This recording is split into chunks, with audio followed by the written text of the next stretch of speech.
Before we start, we need to take a moment to shout out these star-spangled heroes for the continuing support against tyranny and clickbait. Your support means the world, friend brother. Because of you, we can meet them on the front lines and win this war. God bless you, son of a bitch.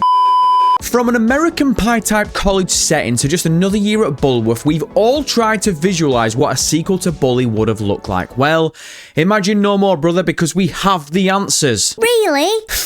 No, they cancelled it before it could even see the light of day, but we got a few buffet snacks. Warning, this video is definitely going to make you want a sequel more than you already do. It's true, it's damn true. Alright children, take a seat as old M reads you one of his favourite stories. It was the night before Christmas and all through the house, we all wanted a sequel to this masterpiece and Rockstar said, yeah sure, let's do it. They greenlit it and got to work. Yeah, you didn't know that, did you? Once upon a Howser, Rockstar were in full development of a sequel to Bully and had the outline of a script, a story, playable missions, a decent sized map, and even old Buzzcut was back in the saddle. Funny you mentioned saddle considering it was this and then this that effectively buried the entire game. Slow your roll, Chief. We're building up to it. John, sit your ass back down. We'll get to you. Right, shall we press rewind on this fairy tale of Bulworth Academy? The year was 2006. Not that far back for look, we've all played it. Bully came out in 2006 and we all loved it. We all rejoiced. We got what we got. Moving on. Our story begins in April 2008. Just a little under 2 years since Bully had graced us all, Rockstar Games purchased a game development company called Mad Dog Software, eventually rebranding them brothers to Rockstar New England. After that, we ended up with GTA 4 and later on Red Dead Redemption. But before we get to that, with Rockstar New England firmly in with the boys, they were tasked with assisting Red Dead's development, but also helping develop the 2 story expansions for GTA 4, which obviously turned out to be The Ballad of Gay Tony and The Lost and Damned. But the big one they got given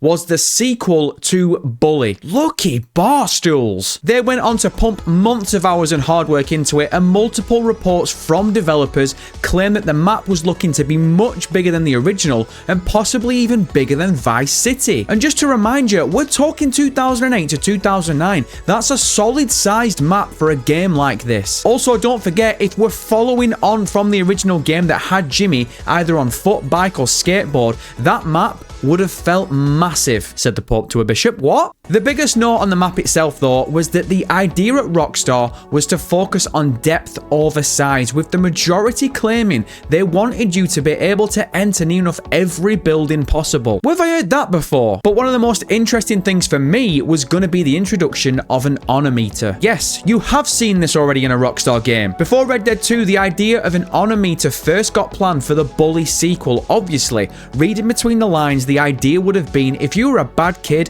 pulling pranks and twatting the mandem, you would have got low honor and NPCs would have reacted differently towards you. On the flip side, if you were a soft top geek that wouldn't say boo to a ghost, you'd have probably been licking this prick's boots clean. You get the idea, right? Just think, as good as the honor meter works in Red Dead, how great would it have worked in a setting like Bulworth? Further reports claim they'd got that far into development, they had a playable game that was over 6 hours long with actual missions. Not only that, but Big Bad Dan the Bald Man had the outline for a script and story, and even the original composer of the soundtrack, Sean Lee, had mentioned he was looking at doing work for Bully 2 in the near future. Brother, this all sounds too good to be true. Well, that's because it is. Did you ever play Bully 2? Is it available on the marketplace? Did you see it on the list of official Rockstar games? No, exactly. Heartbroken, kiss my ass, boom, done, roll credits. And now,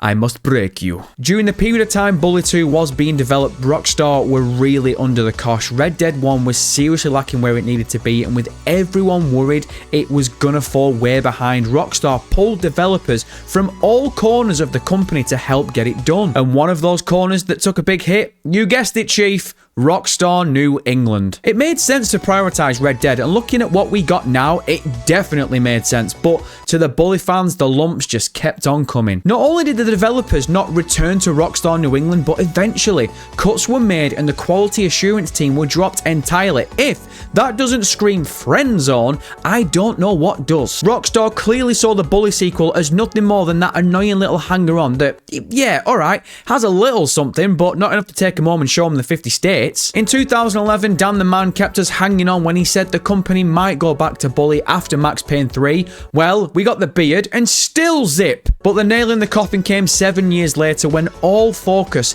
had already shifted and Dan Houser announced he was leaving the company, you rat bastard. Brother took our hopes and dreams with him, the silly little bald Look, do I hold a grudge against this entire company for not giving me a sequel to one of my favourite games of all time?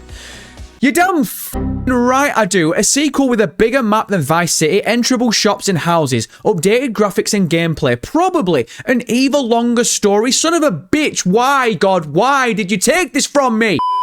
We'll be right back.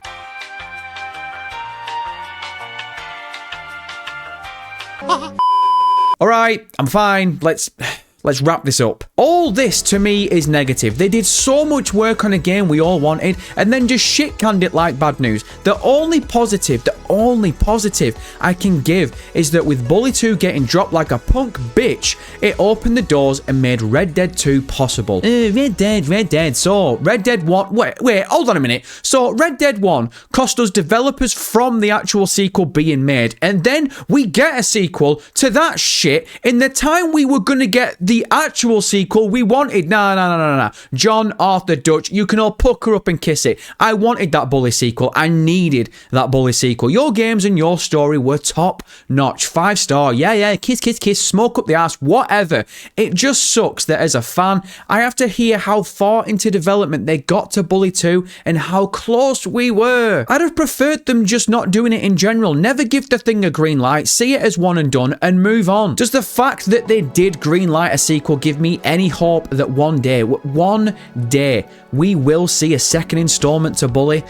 Possibly. And I mean in the smallest way imaginable.